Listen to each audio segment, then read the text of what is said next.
In life is not about what you do or what you have today. And this is something everyone who's listening to it pay attention. It's the story you tell about what you could be doing or what it could become. So you never talk about what you do, you talk about what you want to do or what you can be. So you always talk about the mission and a dream of what it needs to be. And then you tell them this is where you are and this is how you think you can go from here to there, right? So if you sell them here, nobody is interested. You sell them this, they don't believe it's real. So you need to show them this is what you want to do, that big North Star. This is where you are, and here is how you can step by step can get there.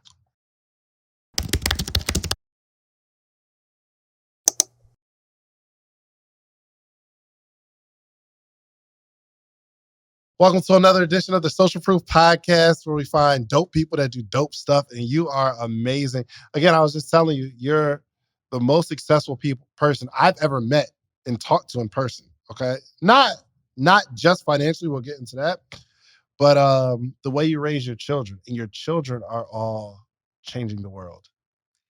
Yes, I really feel that, many of us as parents, we believe that we want to leave the better world for our children. And I really think it's just as important to leave the better children for the world.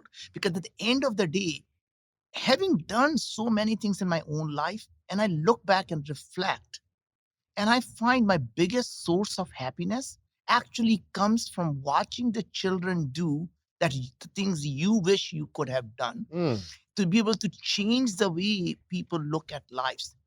And from the times the kids were young, we did a couple of things that are very, I would say, different from or counterintuitive, right? Everyone says they love their children. That's wonderful. And we thought that we are going to separate the two things. We told them our love for you is unconditional, but our approval is not. What that meant is I'm going to always love you and do everything, but I'm not going to say I'm proud of you unless you do things that make us proud of you. And then we simply said, your success is never going to be measured by how much money you have in the bank. Your success will always be measured by how many lives you improved while you were still alive, right?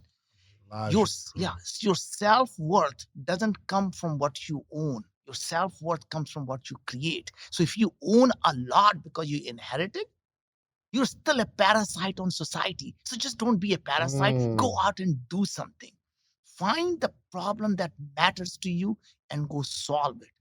And then we'll get to it in terms of how you raise children who grow up in affluent family. Like I grew up poor. We had no food to eat. We had no place to stay.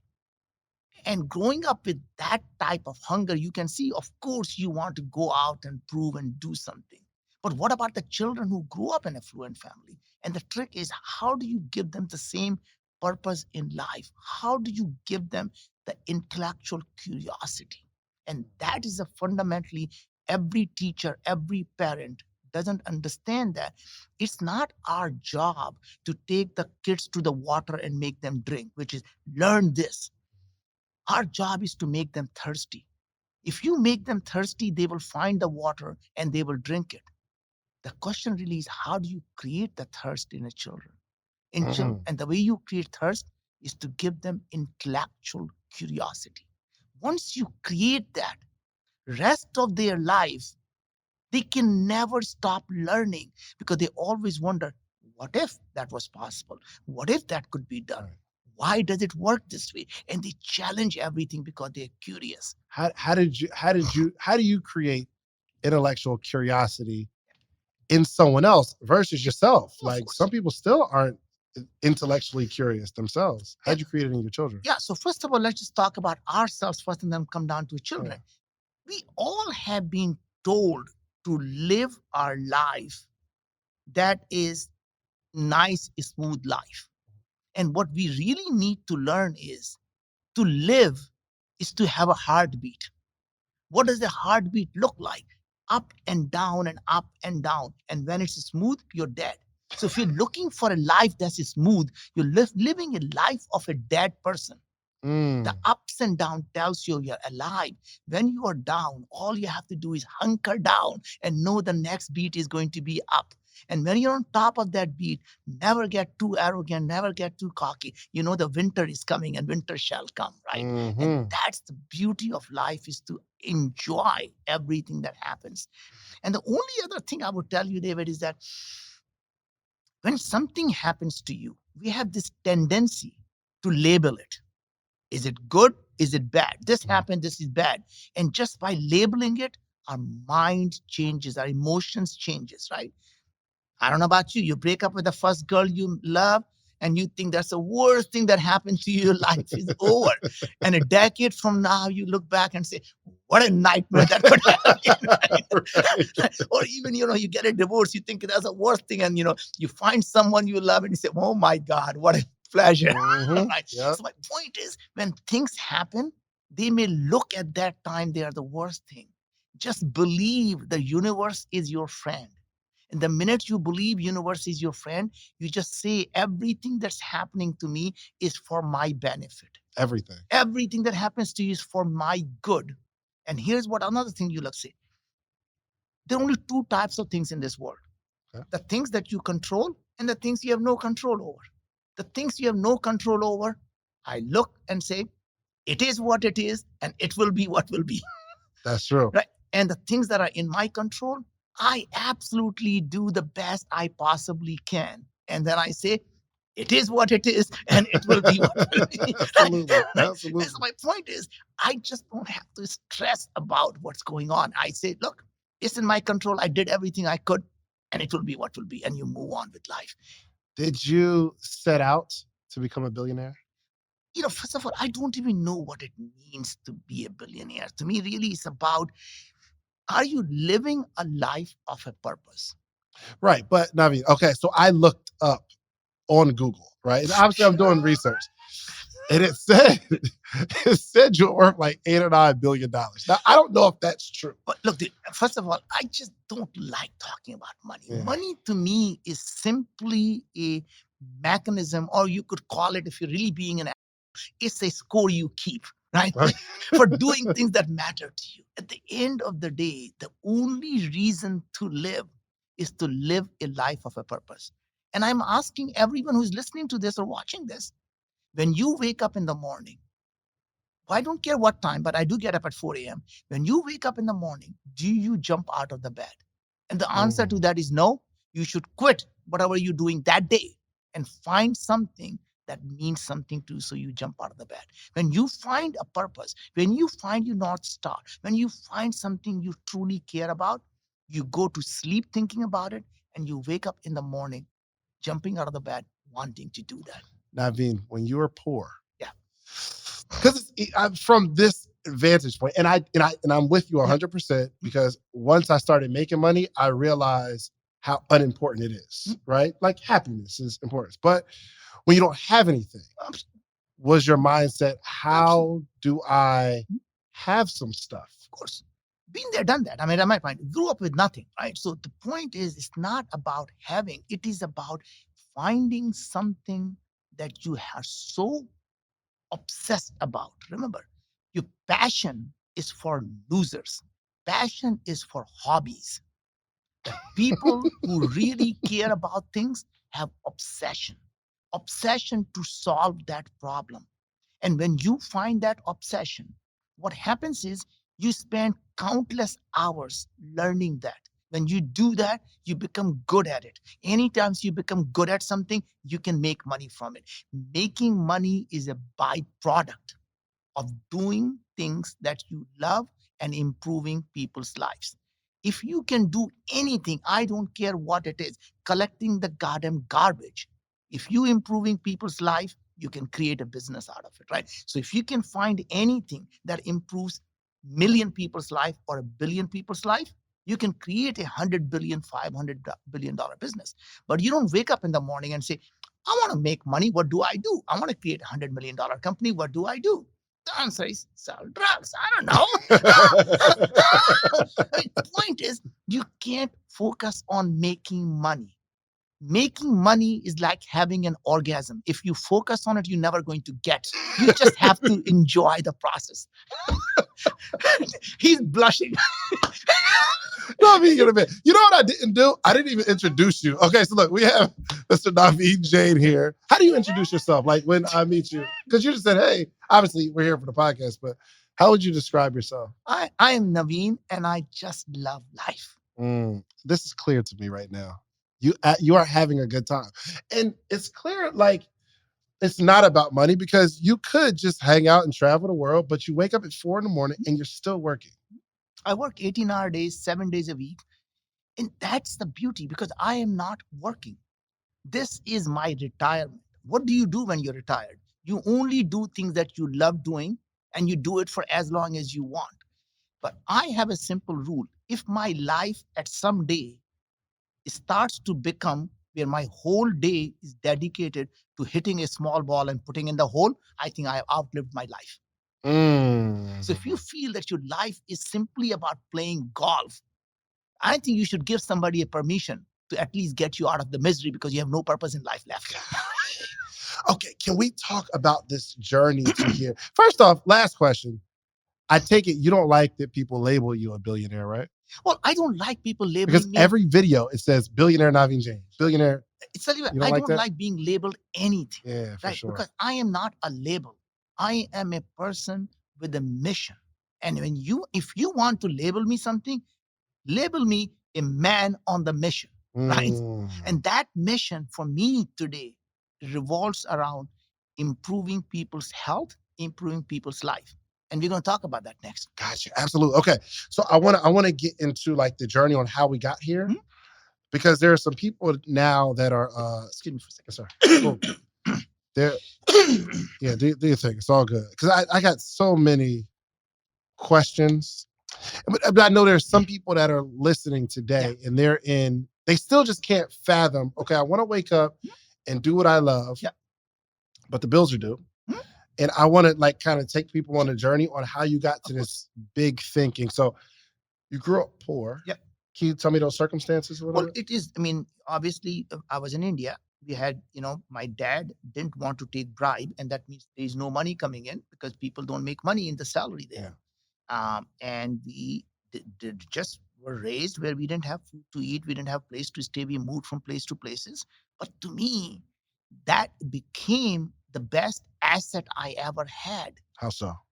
Because remember, when you're moving from place to place, the change becomes easy. You no longer are faced by the changes.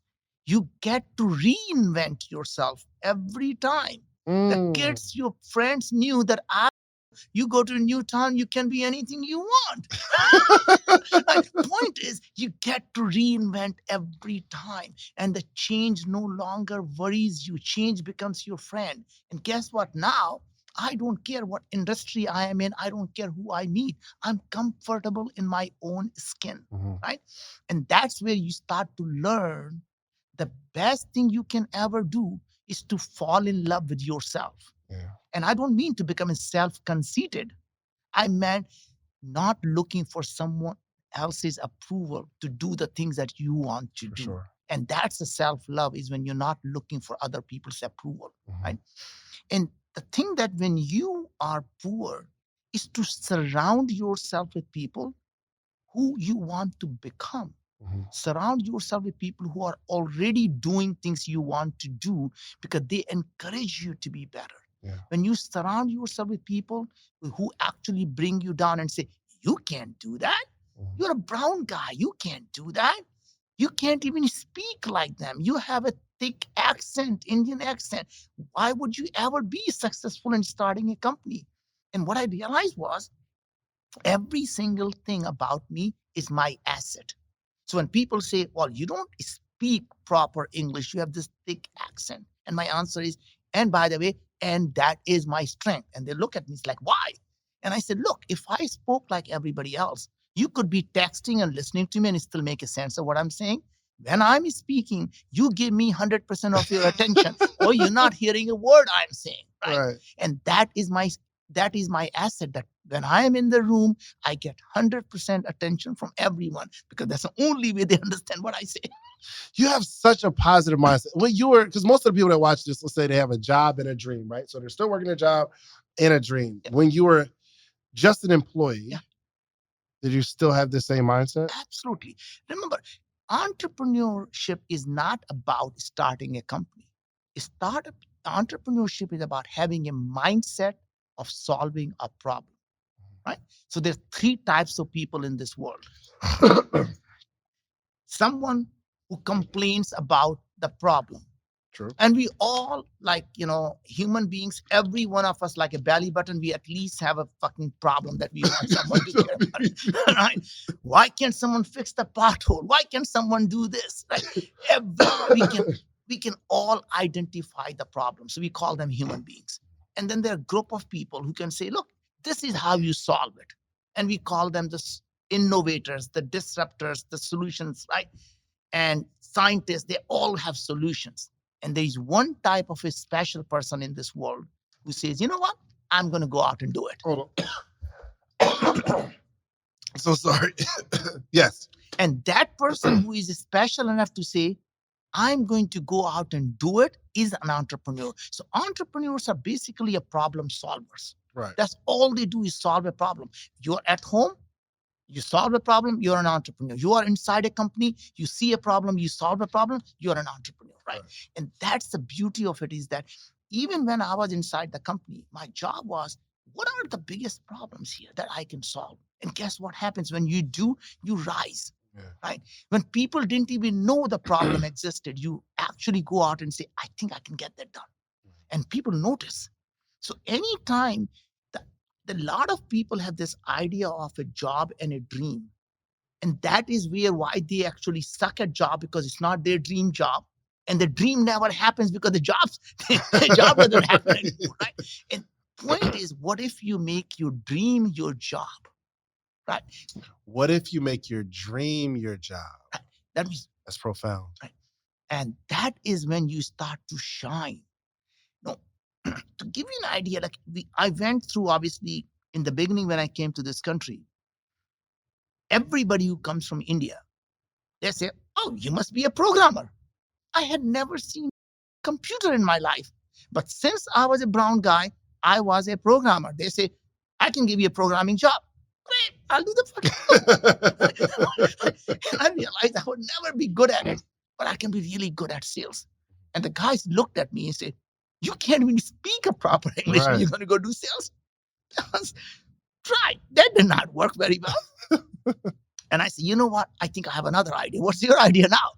I can be a technical person to the salesperson. That means I can help him sell the stuff and let him do all the shit he wants to talk about, the weather and the sports. He can do all the shit. I can get the job done. I got really good at it. Then I realized I don't need that idiot. I can be the guy who can just start my own company and do that. Listen, if I was going to teach you how to make $1 million, would you give me 10,000? Like if I had a course teach you how to make $1 million a year, positive, you're going to make $1 million, would you give me 10,000? Of course you would. It's no brainer, right? So in a calendar year, we make 7 figures with the podcast. But there's 21 things that I extracted from that you're going to need to launch your podcast. But I only got time to give you 3 right now. One is you need a distribution platform. The distribution platform is what you upload your podcast to. That platform sends it to Spotify, Apple, Google Play, so that your supporters can actually listen to your podcast. You're also going to need a microphone. You need a really good microphone so it's crispy audio. And 3, you need an income strategy. This is not necessarily a hobby, unless you're going to make it a hobby. But I can teach you how I made the 7 figures with these 21 things. Now, the good news is you don't have to give me 10,000. My ebook is only $37, okay? So listen, go to podcastebook.com and get the 21 things that you need. And I can explain it in detail, all the things that you need, okay? I can help the salesperson. And you're like, I don't need that guy. I could just own a company, then hire the salesperson. That's my point. I'm thinking, that white guy is only there to make himself look good. I don't need that guy. Okay. So you start your own company. What was your first idea where you're just a full-time entrepreneur? Yeah. So I can give you all the bullshit about, I had this brilliant idea that, I was going to do. But rarely in life, when you start a company, is what you end up in a company, right? You start something, you try something, and you suddenly, that doesn't work. And you say, holy cow, what about that? And then you suddenly find something that does work, right? So this is literally the story of almost every company. However, they come back and say, I had that idea when I was a child. That's all bullshit. So my idea was to go actually do something on the internet, because internet was just starting out. And I was thinking about, my God, the only things, there were some search engines out there. There was nothing else. Maybe I could go build something that would be really meaningful. And it occurred to me, one of the biggest problems, you're too young to remember that. There were no way to find people's phone number. You would call, like if somebody was in Chicago, you would dial 312-555-1212. And somebody, the people kept the phone and directory assistant said, what city, please? You moron, if I knew the city, I would be calling you. I don't know the city, go find it for me. Sir, we can help you. Cling. I'm thinking, all these directories exist out there. What if we can have somebody build a digital version of that, so you can type any name, any place, and tell you their phone number? The basically white pages or the yellow pages. You can put them on the internet. There'll be a massive market for that, and we could do that. Anyways, that was my first idea. And then I was running with that. And one day, I don't think I've ever shared this story. I was traveling, coming from San Francisco, and I was sitting next to this pretty girl. And pretty girl sitting, which you're traveling, you talk to her. So I talked to her and I said, what do you do? She said, I'm at AT&T. AT&T. What do you do at AT&T? I said, I can't tell you that. And I said, what? Really? I said, I'm a stranger. You can tell me anything. It's not like... And she's okay. I'm working on these phones that are going to dial into the internet, and they're going to connect your phone to the internet. And I'm thinking, oh my God, that's really cool. But don't you think when phone number, first thing they need is a phone number? Yeah. He said, oh yeah. And I said, I got that one. Maybe we can put that thing on the phone. She said, brilliant idea. I think I'm going to talk to my boss. Really? And that's literally, and now her boss says, great idea, but we got a problem. I said, what's the problem now? We are a phone company. If we give out people's phone number, they're going to say, oh my God, this AT&T has my personal information they're giving out. So we can't do that, but we can do it only on one condition. You do it under your name and put your name on the box, and we put your name on the phone to know it's coming from you. And I said, twist my arm, I'll agree to it. And then literally, it started a whole idea of building the content on a phone on the internet that never existed. Really? Yeah. You have this idea, and you're not even like, you're not actually, were you building it when you were talking to the young lady? No. And that's literally how the company got started. And then we became literally the biggest content provider for cell phones that yet to exist. Right? And that company went on to become a $40 billion company. Wow. Yeah. And my point I'm going to make is that people have this idea that you have to be brilliant about knowing things. The other part that you will find fascinating is then went on to the second company and the third company. We're going to go to the moon. I'm not aerospace guy. What do I know about it? But to me, it's like, sure, why not? Sure, why not? I mean, I never thought that I should go to the moon for any reason at all. I tell you why. Why? I was talking to a guy, and he was asking me, he said, hey, I'm trying to go build this company to go to the moon. And I said, how are you going to do that?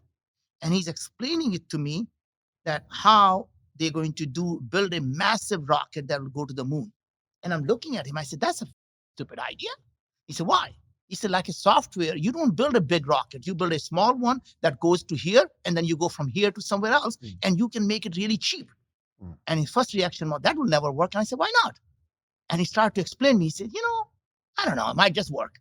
And then I said, tell me, why do you think it might work? And he's explaining. He said, oh my God, it's a brilliant idea. And then we said, in that case, go do it. Right? I'll help you. I will run the things. I'll get the things moving. Come and work for me and do it. You talking about the guy? He worked for you. You said, come work for me and we'll do it. Yeah. And that's how I started the Moon Express company. And then it occurred to me that now we have this company that's going to the moon. We got the NASA contract, one of the 6 companies to get a $2.6 billion NASA contract. How did you get a NASA contract?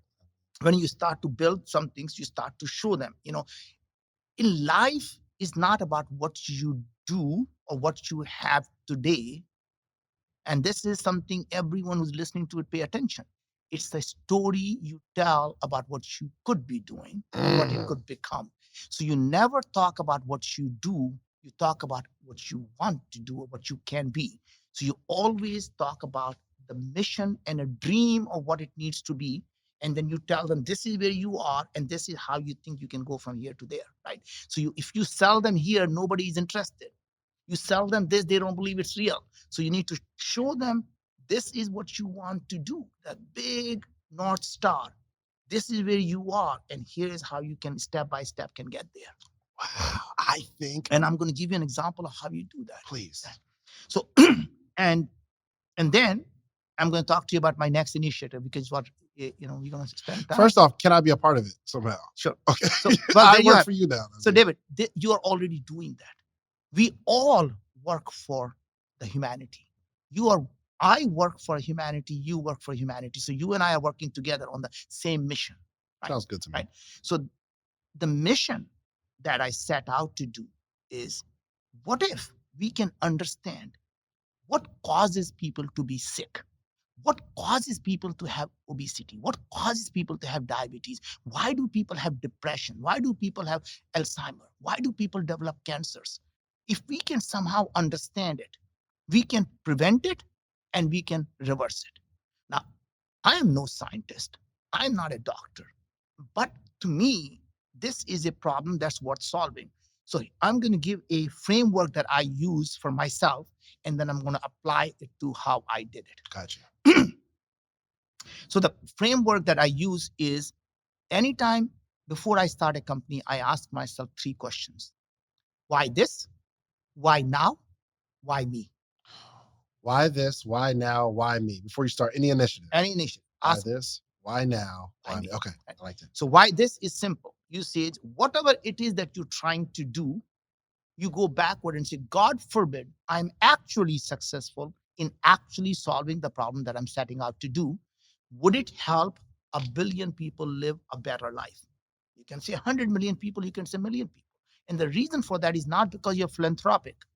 That's a capitalistic thing to do. Because anytime you can do anything that improves 1 million people's life, you can create a $100 million company.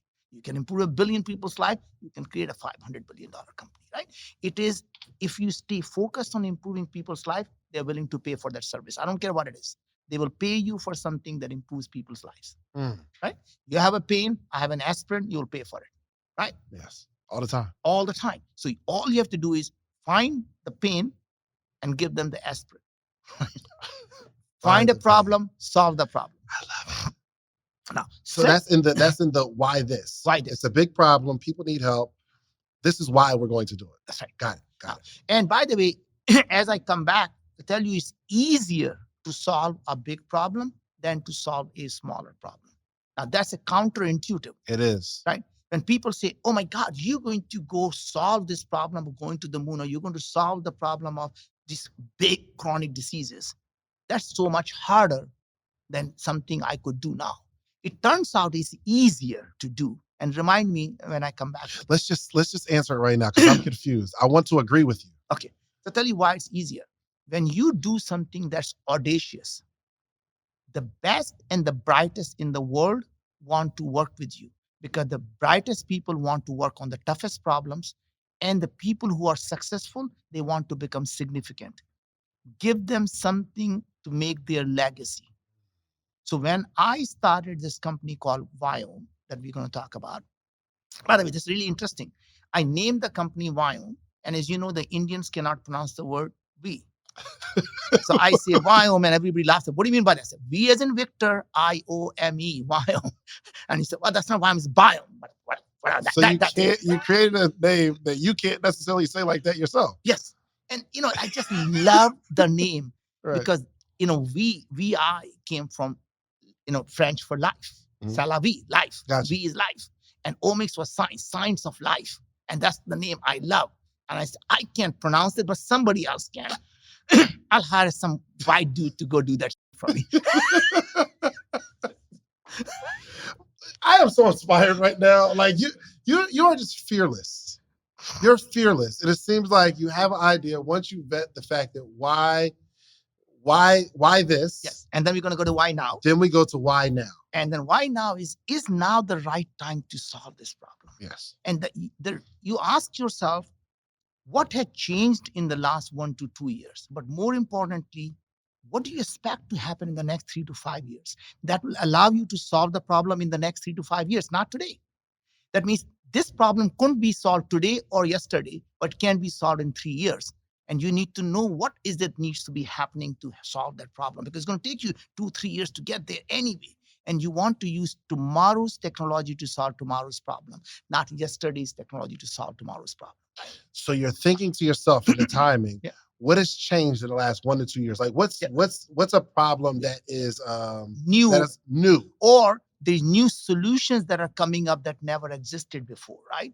So you Mhm. start to say, well, phones are coming up. Maybe we could do something with that. That's my first company. Oh my God, this lady is talking about phones that connect to internet. Maybe I could do something right there. Not right. And even if you solve the problem, when she talked about it, it would flop because it'd been too early. Too early. But you're saying, oh my gosh, that's so good. It's so good. Okay. Yeah. Yes. Okay. Keep going. So now, and so you ask yourself, what had changed in the last 1 to 2 years? What do you expect?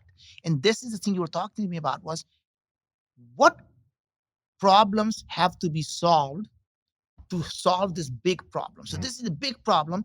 What are the steps that need to happen to get to solve this problem? And let me give you 2 examples of that. Let me go back to the space, since you asked me, right? I want to live on Venus. Great. You don't say, that's not going to work. You never ask yourself how you're going to do that. You never say it is never going to work. You simply say, what has to be done for us to live on Venus? Well, okay, we have to be able to leave the Earth gravity and to be able to get, when there is no gravity, and the end of the Earth orbit. Okay, so that's one problem. We have to be able to go from Earth orbit all the way to Venus. Okay, then you have to be able to land on the Venus. Okay, then you have to be able to live on the Venus, right? That's it. There's 4 problems that need to be solved. And you start to say, okay, leaving Earth orbit, rockets, we have them. They already do that work. Problem solved. Going from here to Venus, well, we have gone from here to Mars. Venus is far, but maybe we can improve a little bit. Maybe the current stuff would work, or maybe we'll have to make some minor changes to it to be able to go there. But that's a pretty doable problem here, because if you're going from Earth to Mars, you can probably go Earth to Venus. Okay? Landing on the Venus, well, we landed on the Mars 3 different ways. Dropped the ball, we took the crane, we actually did all these different parachutes. Would any of them work? If not, can we modify those things to work on Venus? Okay, that could be done. Right? And then all we have to now worry about, how are you going to live there? And that comes the last part of my puzzle, which is why me? Why me is the most important question you ask yourself, which is, what questions am I asking that are different from what everyone else in the industry is asking? Because the question you ask is the problem you solve, right? So now coming back to the Venus. question you ask is the problem you solve. Yes. If you don't have a question, if you don't ask the right question, you're solving the wrong problem, right? That's good. So for example, so we say we're going to live on Venus now. And first question people say is, how are you going to grow the food to live on the Venus? Yeah. Good question, except a wrong question. If you were to ask the question, how are you going to grow the food on the Venus? What's the solution? To find a way to grow the food. Yes. What if you ask a slightly different question that says, like a 2-year-old, why do we eat food? Why do we need food? Just by asking that question, you say, oh, that's really interesting. The only reason you need food is because you need energy and you need nutrition. You say, energy, great. Plants get energy from photosynthesis. Can we do that? Some bacteria, they grow in the radioactive nuclear waste. They get energy from radiation. Can we use those genes from the bacteria on our human body? And we now have radiation that gives us energy. Are you saying, so where your mind goes is, we need to live. Yeah. And on this earth, we need food to live. Yes. But is there another way to live on another planet? That's right. Just by asking why we eat food, just by simply asking why we eat food, everything changes. Now you have 10 different ways of solving the problem instead of just one. Right? And that is literally, and I can give you an example now. Reese, are you hearing this? I never even heard it. First off, Naveen, I never heard anybody talk like this. Okay. Like to ask, I think I'm a pretty good question asker. But in terms of the grand scheme of things, which I believe what you're saying comes to the bigness of the idea. Because you start asking all kind of questions when the idea is big enough. And the main thing is to act like a 2-year-old novice. What does a 2-year-old say? Anything you tell them, they say, why, Dad? Why? Why? Why? Right? And that is really the intellectual curiosity that you never want to lose. Why? Why? Right? And that is the part of being a non-expert. And this is my next part of the puzzle you see is when you are expert at something, you're useless at that industry. Because once you become good at something, you are incrementalist. That means you'll be 10% better than anybody in the world, but you'll never be 10 times better. To be 10 times better, you have to challenge the foundation of what every expert has taken it for granted. Right? So think about it. When you are an expert, the reason makes you an expert is because you know things. You have taken it for granted. This is how it is done. This is how it works.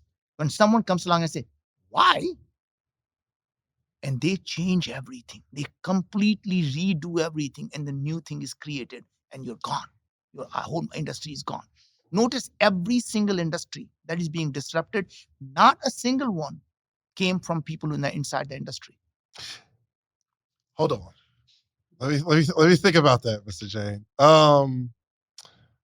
You said every industry that's being disrupted today doesn't come from people who are in the industry. Yeah, look at the company in all the people who are going to the space, all the internet guys. There's not Boeing, Lockheed, none of these guys are building the things. Who are building them? SpaceX, Blue Origin, right? Virgin. These are the people who all came from a totally different industry, and they are the one disrupting. It used to be you take a rocket, you throw it up, and it's gone, one-way ticket. Someone wakes up and saying, that thing, why can't we just bring it down and we'll reuse it again? Really? And they did that, right?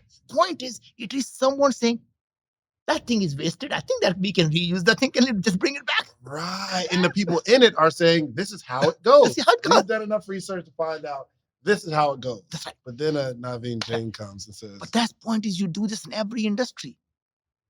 Hotel industry was disrupted by Airbnb. Somebody from outside, somebody says, why can't we just rent our homes? Taxi industry, Uber came along, disrupted that. Now you can go after every car industry. Nobody built the electric car. Elon came along and said, let's build the electric car. Right? Yeah, because Elon wasn't building regular cars before. No, he wasn't building any cars. He had no idea. You know what he was doing? He was running classified ads in Zip2, and he ran a payment thing on PayPal. He had no idea how to do it. But that is literally what it takes to someone to go out and say, why can't we do it? I want to invite you to pick my brain.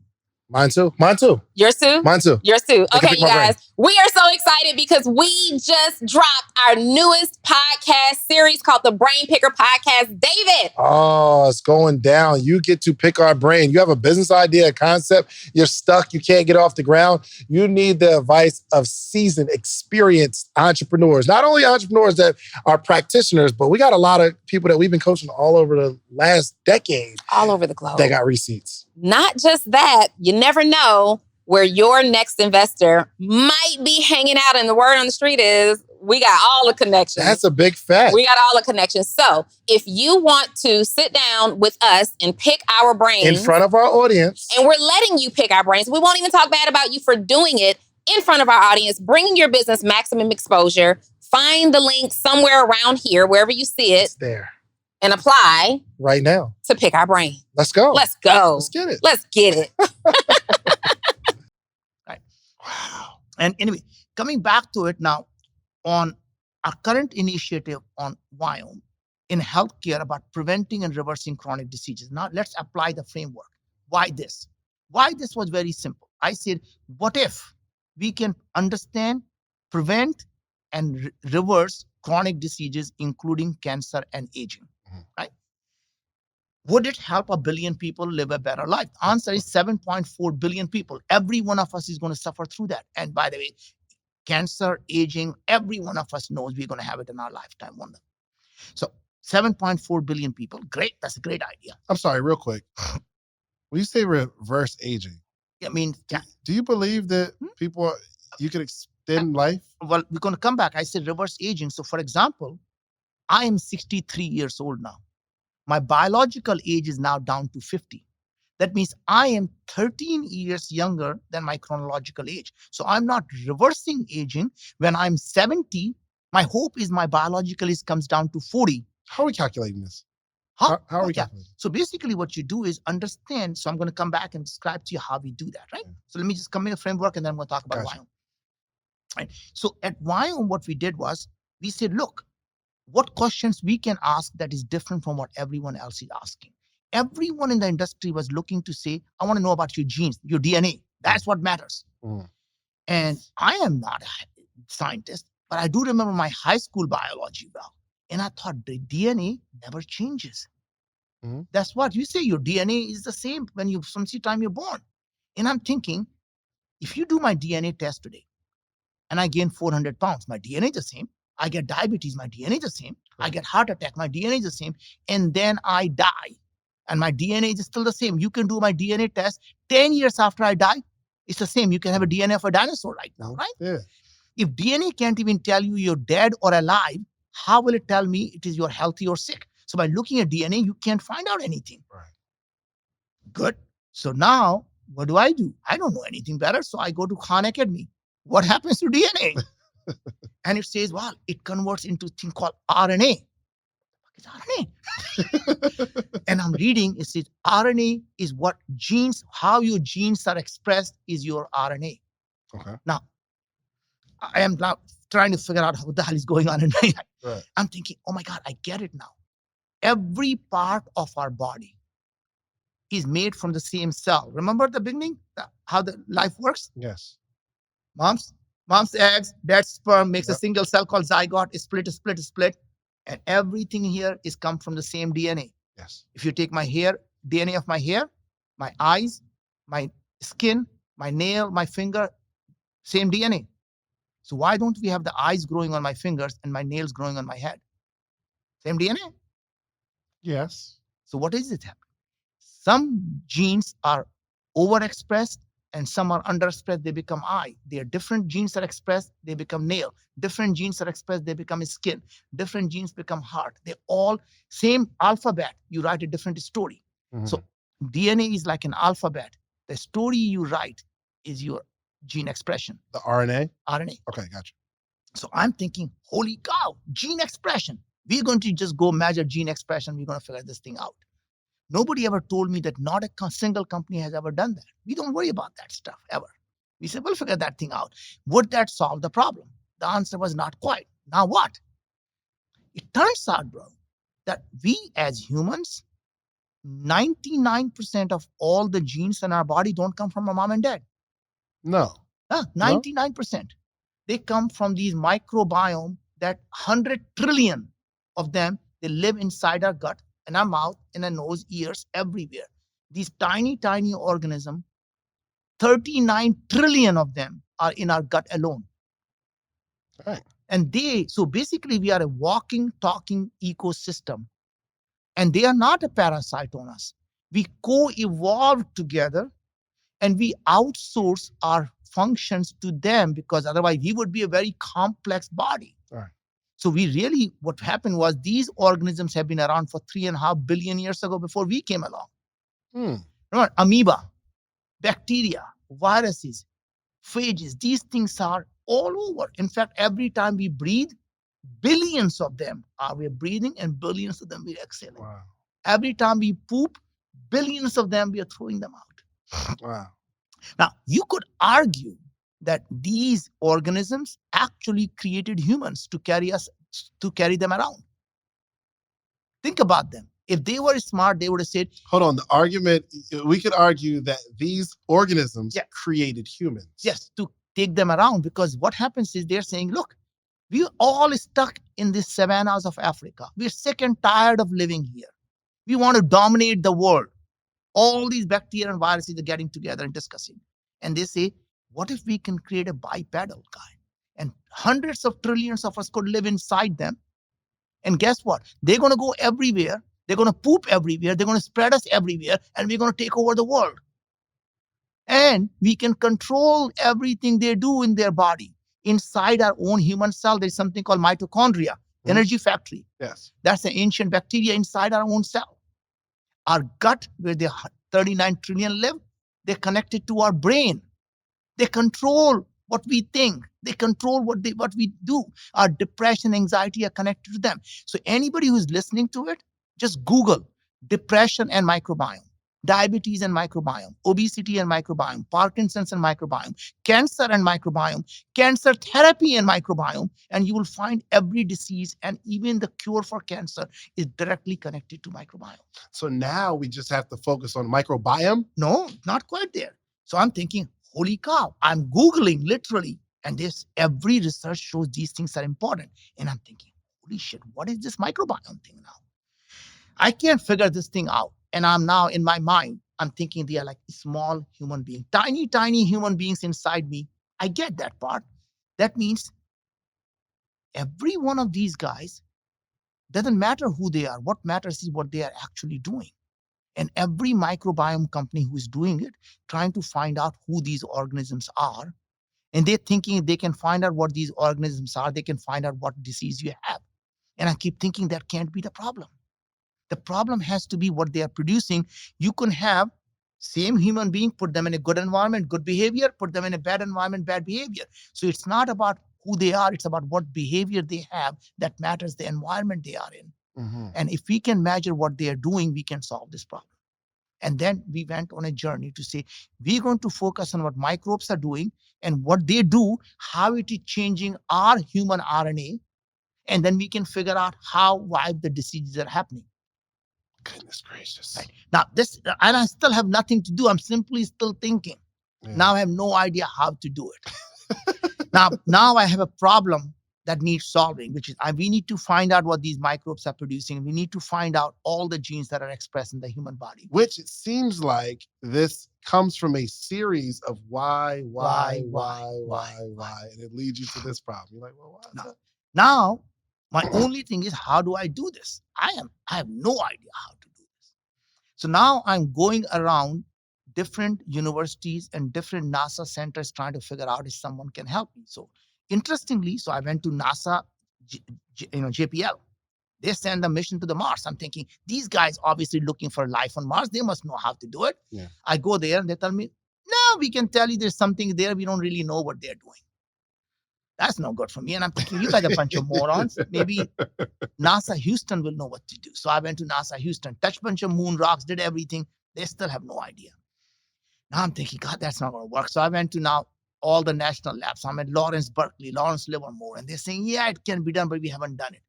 Now I am literally at Los Alamos National Lab. And you know what it is famous for? What's that? Los Alamos National Lab. Come on, dude. Work with me. That's microbiomes. No, atomic bomb. Okay. They built the atomic bomb. The Manhattan Project wasn't done in Manhattan. It was done in Los Alamos. Oh, wow. Right. So these guys, I'm thinking, are so smart they can build a goddamn atomic bomb. They probably know how to build a biological bomb. I'm going to go there. And I was there now, and I'm talking to a bunch of scientists. And one of the scientists told me, actually, they have a project they're working on that to find out the biodefense project now. Mm-hmm. That's what they tell me. Right. A biodefense project to save our country, to protect our country from bioweapons by a terrorist. And they needed to find out if something bad were to happen in our country, how would we protect our citizens? So they needed to find out if something happened, what is it they are producing so they can create antidote for it. Mm-hmm. So they built this whole technology. I managed to convince them to give me an exclusive license to this, and I started Viome. So someday when we have more time, I'll tell you how I got that license. Yeah. But I did get the license from them, and I started Viome.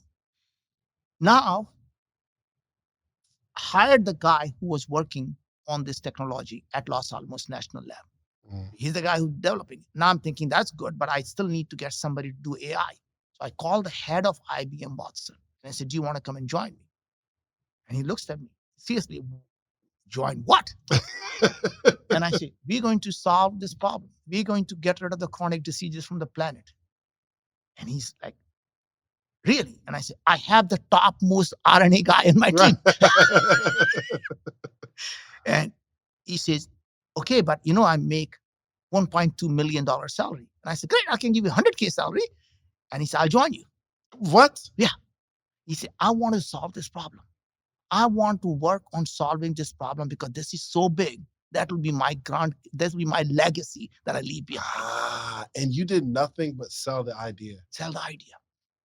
And guess what happened? Now we have the global head of R&D from GSK joining us to do the same thing. The reason was the idea was big enough for these guys to say, what if this crazy guy actually ends up solving it? Wouldn't that be the problem that I want to be involved in, right? Now, 6 years later, here's what we did. So we thought, how do we go get all this thing to work? So we say, what if we build a product that is so easy to use that every consumer would want to use it? And we built the first test, a Viome gut intelligence, Viome health intelligence. This is all we do. You give us a touch of your stool that gives us all the gut microbiome. 4 drops of your blood, we analyze every gene expression in your body. And this is what we do. Now that we've done that, we tell you, hey, David, this is your biological age. Mm-hmm. This is how old you are biologically. This is your immune health. How well are you protected against cold or flu or, God forbid, the C word? Right? Right. How good is your gut health? How good is your cellular health? How good is now we are adding saliva, by the way, on it. It's called full body intelligence. You're the first person I'm talking about. It's launching in the next 4 weeks. It's called full body intelligence. Your stool, blood, and saliva. And now we give you your oral health, your heart health, your brain health, your cognitive health.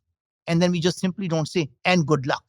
And then we say, hey, David, you shouldn't eat broccoli and Brussels sprout because we notice your sulfide production in your gut is too high, causing inflammation. And these foods are very high in sulfate. You're going to be harmed. Even though you think they're healthy, they're actually harming you. Don't eat apple, even though everyone says apple is good for you because you have an apple virus in your gut.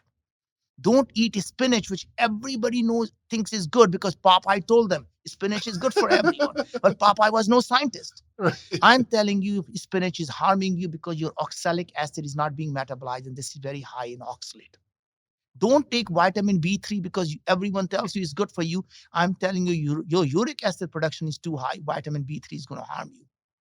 Don't take turmeric or curcumin, even though everyone thinks it's good for you. Your bile acid production is too high. Don't take it. Wow. But here are the foods you should be eating every day, and here is why. Don't eat these foods, and here is why. Don't take these supplements, but you do need every day 22 milligram of elderberry. You do need 26 milligram of berberine. So we give you every vitamin, mineral, herbs, digestive enzyme, amino acid, probiotic, prebiotic, what you need in what quantity. And then we go a step further. We build the whole robotic compounding pharmacy. We make those capsules for you on demand, only the things that you need and nothing else, and only in the quantity you need, and we ship them off to you. Right? And guess what happens when people do that? It turns out now we have 350,000 samples that we have analyzed. Guess what happened? We can now, people who are doing a test, they tell us they sleep better. They're losing weight. They no longer have depression. They have no anxiety anymore.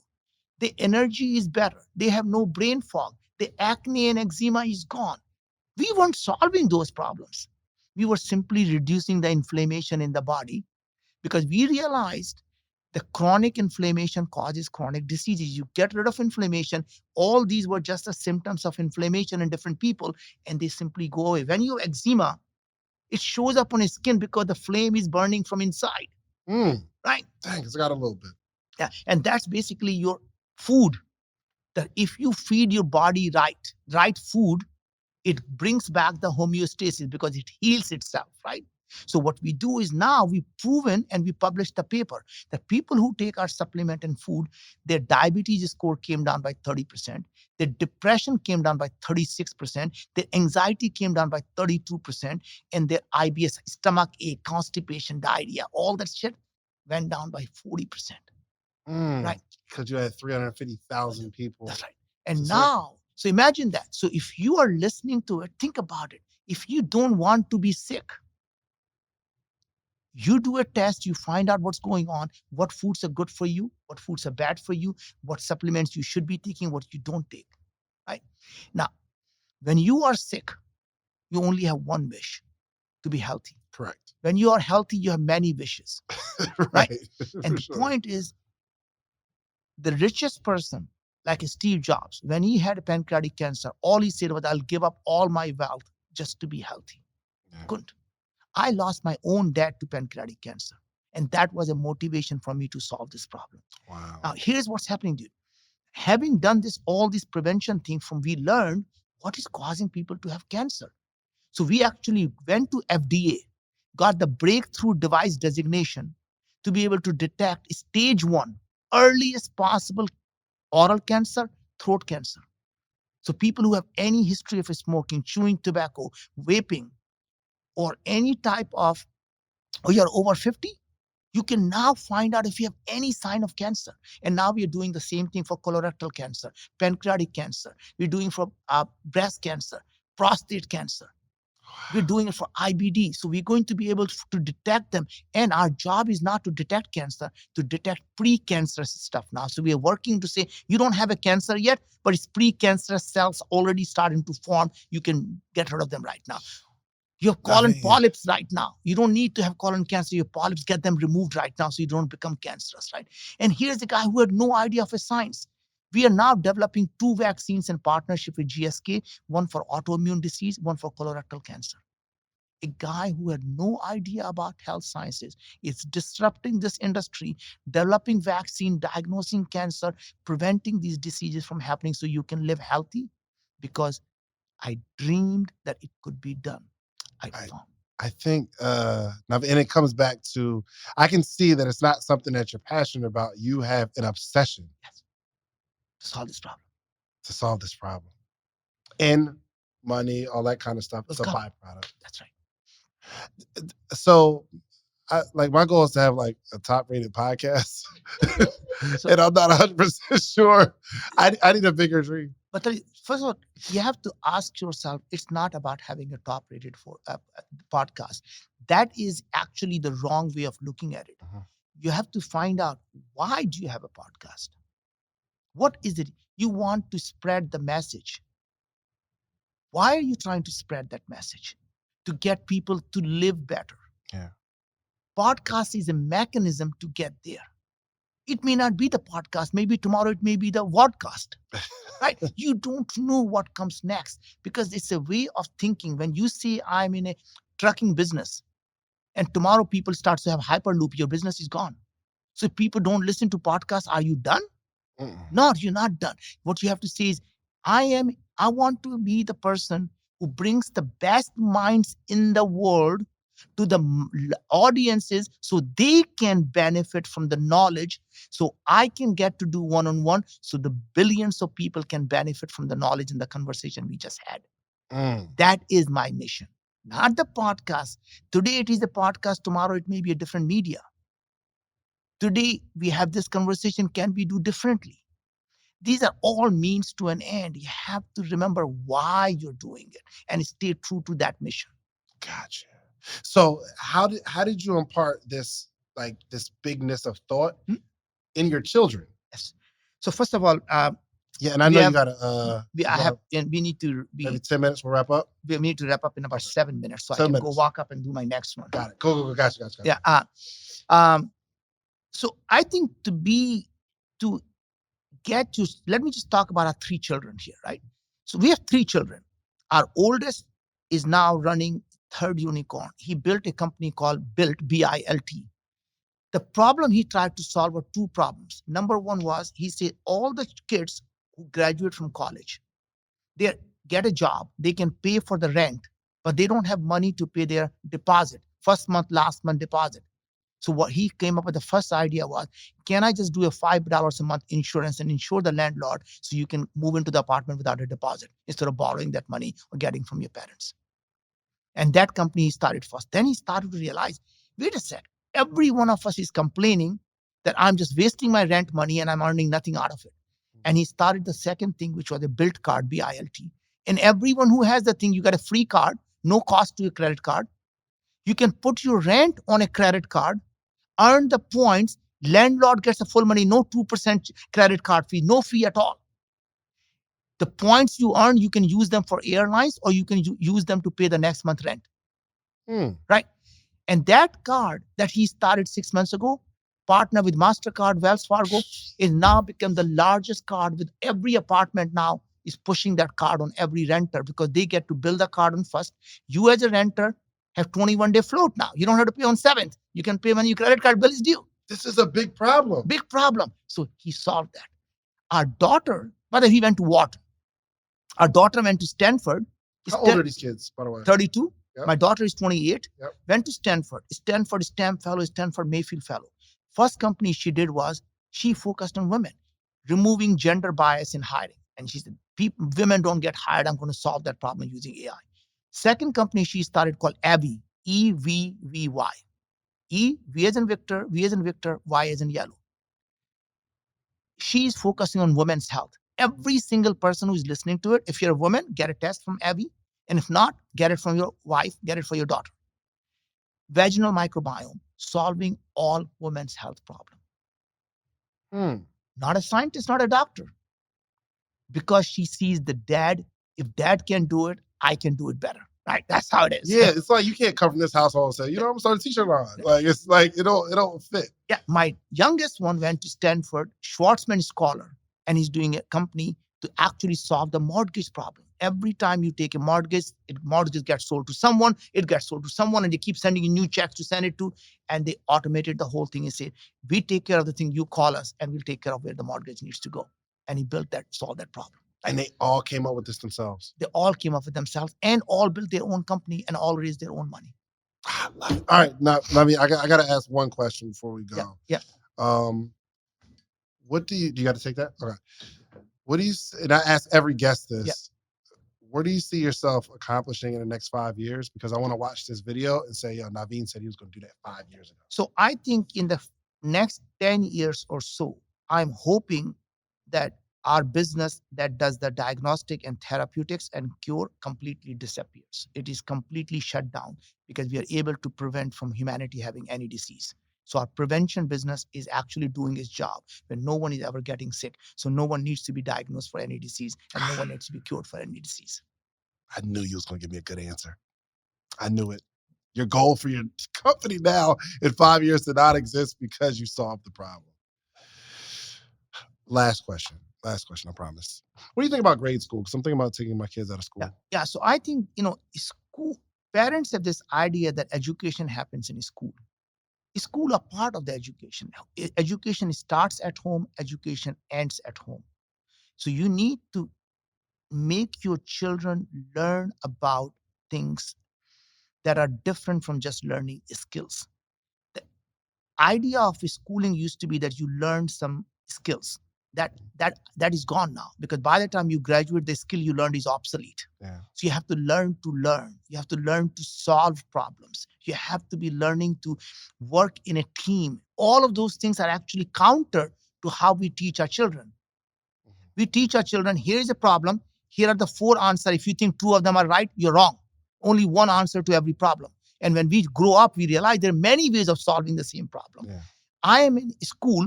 I ask my friend, hey, what's the right way of solving this? They think you're cheating.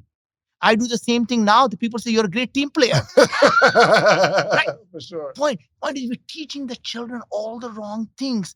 What we need to teach them is about learning and constant curiosity. And every parent, I'm going to just give one thing and then I'm going to finish this. We have this idea that we want our children to suffer the same things we did. Every parent says, oh my God, I grew up things and I did the chores. I did all this and I want my children to learn the value of hard work. So I'm going to go make them work at the gas station. That is one of the worst things you do for your children. It's called revenge, which is I suffered and I'm going to make you suffer. That bad idea. And the reason for that is when you make something about money, I'm not going to give you money unless you do this. Children realize the money is the only thing that matters to them because that's how the freedom comes. You tell them money is not the objective here. I want you to learn things to be a better citizen of society. So I told them that, look, I grew up poor. I was at the floor. I worked hard, got to the table. If I make you suffer and bring you down to the table, maybe you're smarter than me, maybe you'll be higher. What if I gave you the platform to rise from the table so you can go to the moon? So instead of having them work for the gas station, our rule was very simple. You need to go learn something. So if you're going to spend the summer, I want you to find one subject that you care about and learn. You want to learn about neuroscience, go learn about neuroscience. You want to learn about genetics, go learn about genetics. Or go work at the gas station. You have two choices. I love it. Listen, Naveen, thank you so much, man. This has Thanks a lot, been brother. an honor. Listen, man, do yourself a favor. I don't know. How can people get in touch? Sure. By the way, I'm on every social media. You can find me on LinkedIn, Instagram. You can actually email it to me. I'm the easiest person to email, first name, last name @gmail.com. You can find me on naveenjain.com, or you can actually just go to viome.com and find me there. There it is. Make sure you follow them. And I want to interview your kids and all your friends too. So make sure we'll see Naveen's whole family on this podcast. I need to talk to these kids. They sound brilliant. But do yourself a favor. Go get you some social proof, meaning go build something, document how you did it, but then come back to your community and teach somebody else how you do it. That's the only way our community grows. We are out of here. Peace.